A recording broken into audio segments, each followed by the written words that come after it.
तो याद करिए बेटा बेसिक कंसेप्ट की क्लास में, वहां पे हमने सीखा था कि जो कॉन्स्टिट्यूशन है वो पावर देता है, किसे पावर देता है? पार्लियामेंट को पावर देता है, स्टेट गवर्नमेंट को पावर देता है और कंबाइंड पावर देता है स्टेट और पार्लियामेंट को। तो वहां पे हमने देखा था कि जो इनकम टैक्स एक्ट है वो हमारे सेंट्रल गवर्नमेंट के अंडर आता है, और article 246 of constitution of India उसकी 7th शेड्यूल की list number 1 that is union list में जो एंट्री नंबर 82 है उसमें पावर दी गई है कॉन्स्टिट्यूशन के द्वारा पार्लियामेंट को कि वो लॉज बना सके किसके रिगार्डिंग? इनकम पर टैक्स लगाने के लिए अदर देन एग्रीकल्चर इनकम। ठीक है बेटा, चलिए फिर हमने सीखा था components of income tax law, कौन कौन से हमारे कंपोनेंट्स हुआ करते थे। तो सबसे पहला था बेटा हमारा income tax act 1961। Income tax act 1961 क्या करता है? इंडिया में इनकम टैक्स लगाने के लिए, लेवी करने के लिए जो प्रोविजन है वो कहां पर है? इनकम टैक्स एक्ट 1961 में।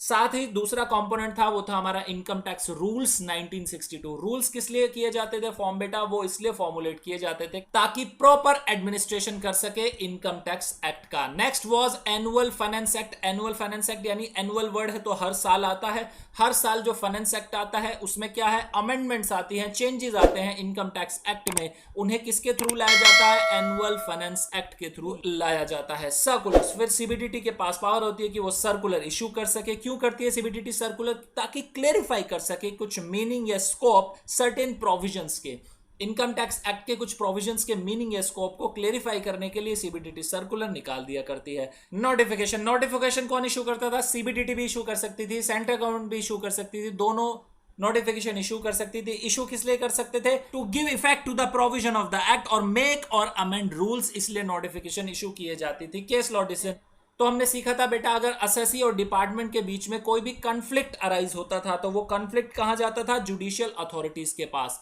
पहले जाता था सबसे पहले सीआईटी अपील्स के पास, उसके बाद किसके पास जाता था बेटा?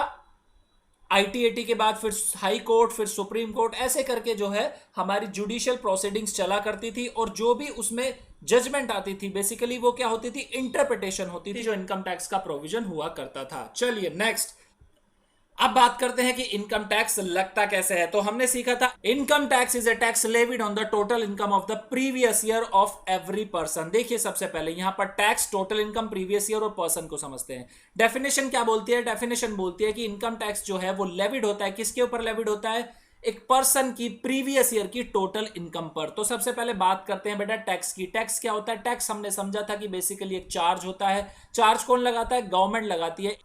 किस लिए लगाती है? ताकि जो हमारी सोसाइटी है, जो हमारी इकोनॉमी है उसे डेवलप कर सके। जैसे बात करें गवर्नमेंट क्या करती है? जितना भी टैक्स से रेवेन्यू आया उसे यूटिलाइज करती है हमारी कंट्री की डेवलपमेंट में। फॉर एग्जांपल डिफेंस में पैसा लगाती है गवर्नमेंट, हॉस्पिटल्स में लगाती है, एजुकेशन फैसिलिटीज में लगाती है, इंफ्रास्ट्रक्चर फैसिलिटीज में लगाती है, जैसे रोड्स हो गए, डैम्स हो गए या कम्युनिटी सेंटर्स हो गए। तो ये सारी चीजें जो है टैक्स से गवर्नमेंट उन सबका डेवलपमेंट करती है।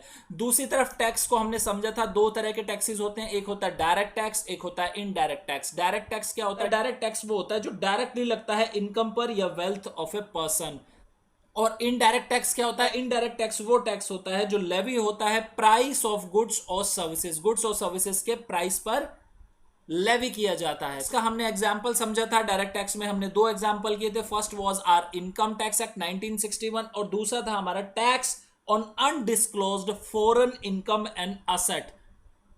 ठीक है बेटा, अब चलते हैं बात करते हैं पर्सन की। तो पर्सन में हमने 7 कैटेगरी पढ़ी थी कि पर्सन की डेफिनेशन में 7 तरह की कैटेगरी आती है। कौन कौन से आते हैं? एक हमारा आता था इंडिविजुअल, दूसरा एचयूएफ, तीसरा एओपी और BOI, a firm, A company, और साथ ही हमने किया था लोकल अथॉरिटीज। ये हमारे 7 कैटेगरी जो है पर्सन की डेफिनेशन में आया करते थे।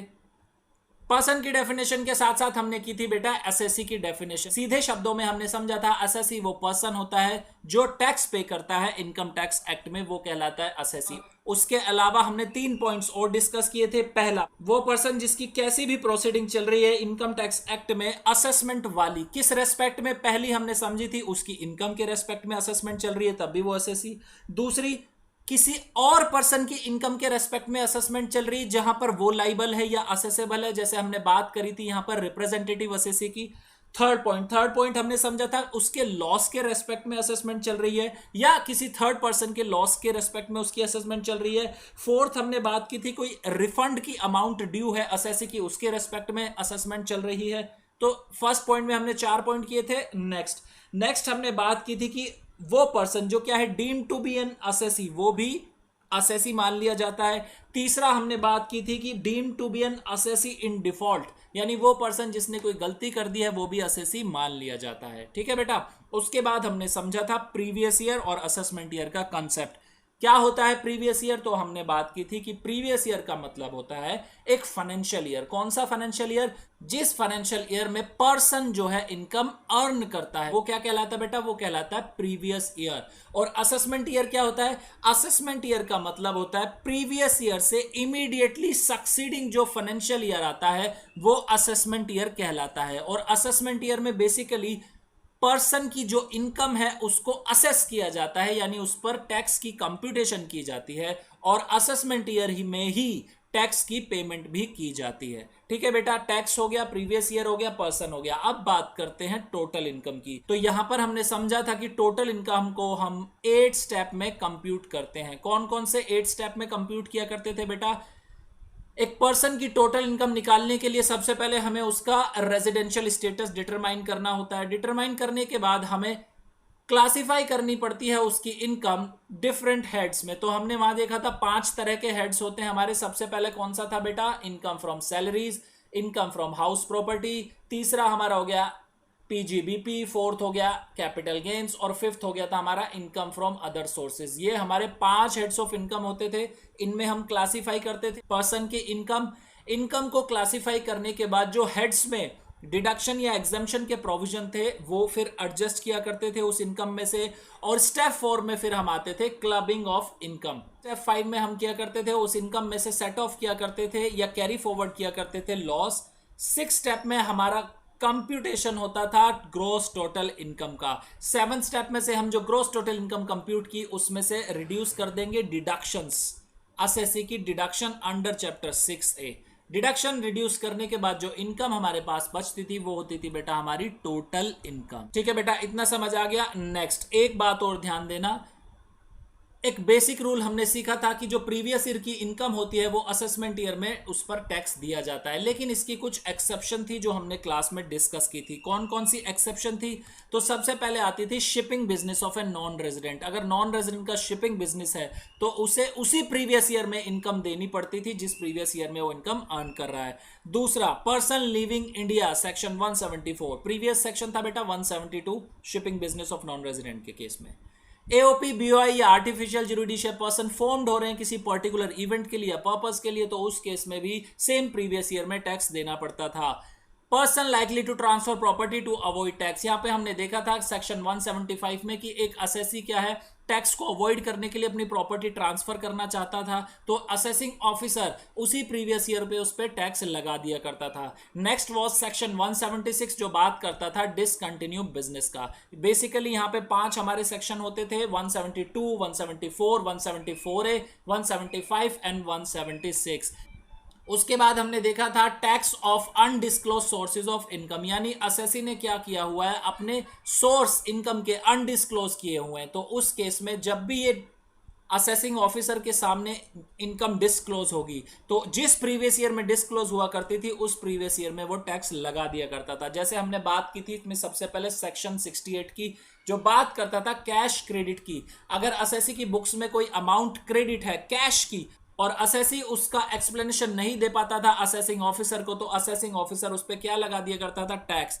नेक्स्ट हमारा था बेटा सेक्शन 69 अनएक्सप्लेन्ड इन्वेस्टमेंट। इन्वेस्टमेंट की हुई है असेसी ने, जो एक्सप्लेन नहीं कर पाया वो भी यहां पर कवर हो जाती थी। Unexplained money, Boolean, jewellery etcetera, ये 69A में फॉल करती थी। इसमें हमने सीखा था कि अगर असेसी एक्सप्लेन नहीं कर पाता जो मनी, बुलियन, ज्वेलरी उसके पास है, उसने कहां से खरीदी या परचेज की है, तो उस केस में भी वो उसकी इनकम मान ली जाती थी और टैक्स लगा दिया जाता था।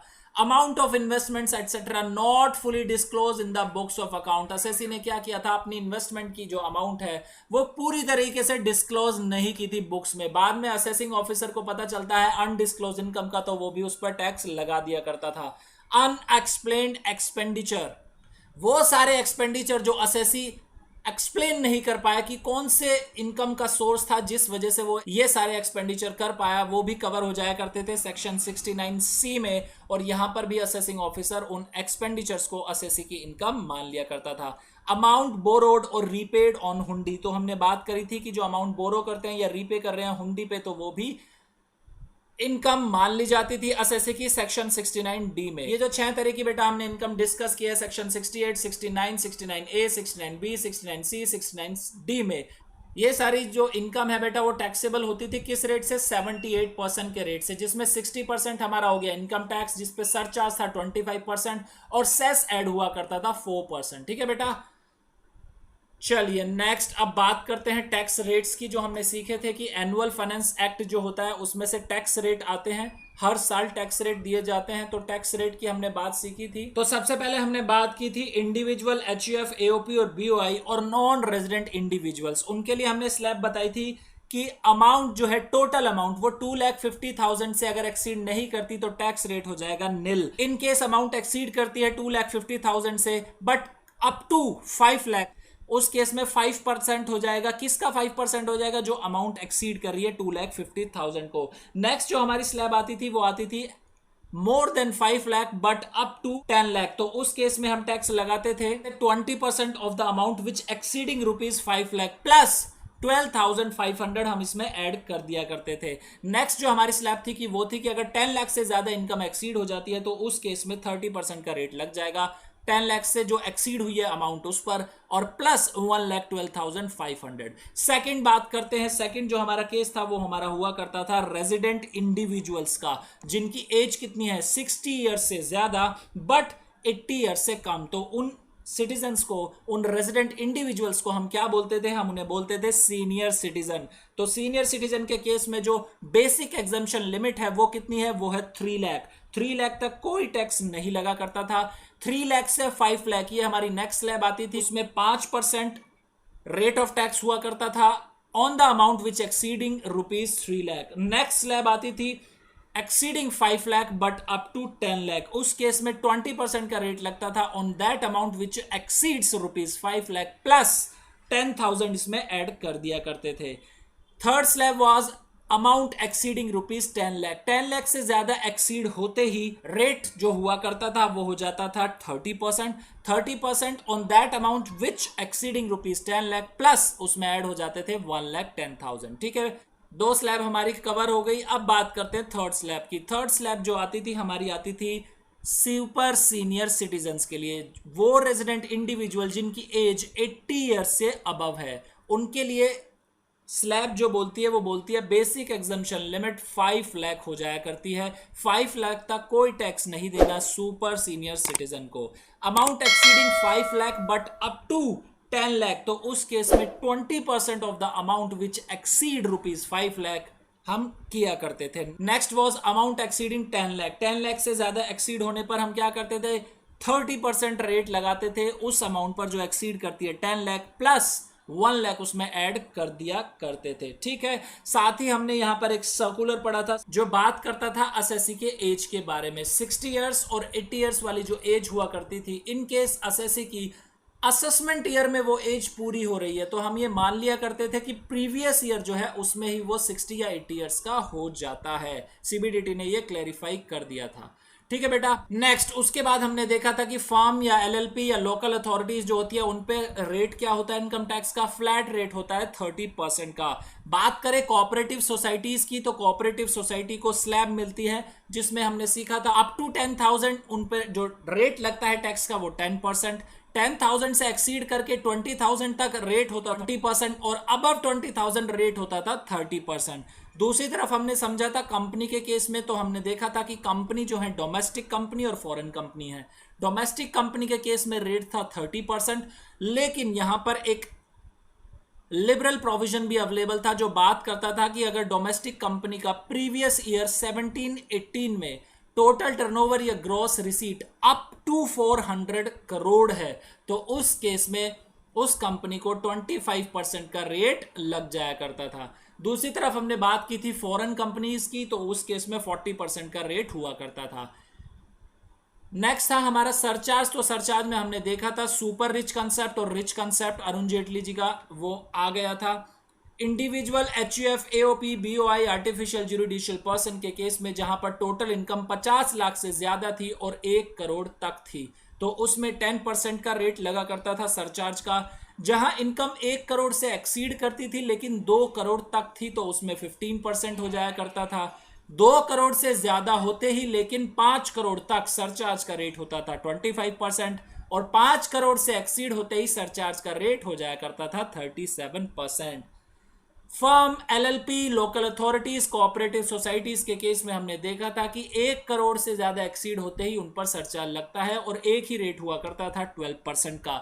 दूसरी तरफ डोमेस्टिक कंपनीज और फॉरेन कंपनीज के केस में भी 2 रेट हुआ करते थे सरचार्ज के। अगर टोटल इनकम एक्सीड करती थी 1 करोड़ से लेकिन अप टू 10 करोड़ थी तो उसमें 7% का सरचार्ज लगता था डोमेस्टिक कंपनी के केस में, और टोटल इनकम अगर 10 करोड़ से ज्यादा एक्सीड किया करती थी तो वहां पर रेट लगा करता था 12% सरचार्ज का।